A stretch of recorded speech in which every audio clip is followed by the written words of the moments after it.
লক্ষ্মী পূজার প্রসাদ কি বানালাম? কাল রাত থেকে ভীষণই জ্বর, মাথা ধরা, বিছানা থেকে উঠতে ইচ্ছা করছে না। দুপুরবেলা ঠাকুর ঘরের সমস্ত বাসনপত্র ধুয়ে শুকাতে দিয়ে রেখেছিলাম। এখন সবগুলি শুকিয়ে গেছে। সবগুলিকে গুছিয়ে বারান্দায় সেট করে নিচ্ছি প্রসাদ বানানোর জন্য। আমাদের বাড়িতে নিয়ম আছে, লক্ষ্মী পূজায় 3 রকমের লাড্ডু আর খই গুড় দিয়ে পাক দিতে হয়। হাজব্যান্ডকে বললাম, তুমি খইগুলি বেছে দাও। তুমি খইগুলি বাছতে বাছতে এদিকে আমি নারিকেলটা কুড়িয়ে নিচ্ছি। লক্ষ্মী পূজায় যতই শরীর খারাপ থাক, বাড়িতে প্রসাদ না বানালে যেন একটুও ভাল লাগে না। এদিকে হাজব্যান্ড বাদাম আর তিল ভেজে নিচ্ছে।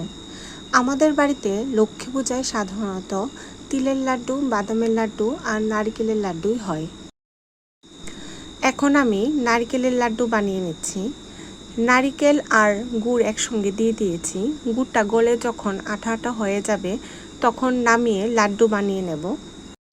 নারিকেলের লাড্ডু রেডি হয়ে গেছে। এখন তিলের লাড্ডু বানানোর জন্য গুড় আর একটু জল দিয়েছি, সামান্য একটু জল দিয়েছি। যখন গুড়টা গলে আঠালো হয়ে যাবে তখন তিল দিয়ে তিলের লাড্ডু বানিয়ে নিয়েছি।